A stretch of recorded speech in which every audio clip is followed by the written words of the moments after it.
எங்களோட இந்த அரசியல் பயணத்தில் முக்கிய பங்கு வகிக்க போறது பெண்கள்,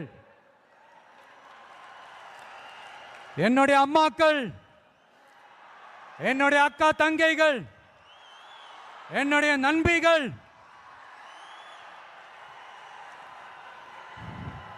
என் கூட பிறந்த என் தங்கச்சி வித்யா இறந்தப்போ எனக்குள்ள ஒரு பெரிய பாதிப்பை ஏற்படுத்துச்சு.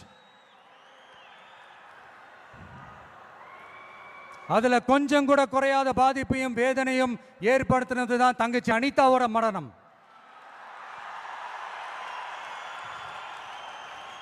அதுலயும் தகுதி இருந்தும் தடையா இருக்கே இந்த நீட்டு.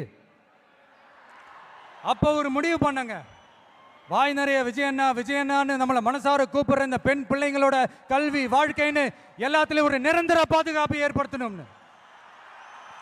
இனிமே கவலைப்படாதீங்க, உங்க மகன், உங்க அண்ணன், உங்க தம்பி, உங்க தோழன், உங்க விஜய் களத்துக்கு வந்துட்டான். ஒவ்வொரு வீட்டில் இருக்கிற ஒரு மகனா, அண்ணனா, தம்பியா, தோழனா, உங்கள ஒருத்தனா, உறவா, நட்பா, என்னை பார்க்குற குட்டீஸ்ல இருந்து பாட்டிஸ் வரைக்கும் எல்லாருக்குமான ஆளா தான் இருப்பேன். எப்பவுமே அப்படிதான் இருப்பேன்.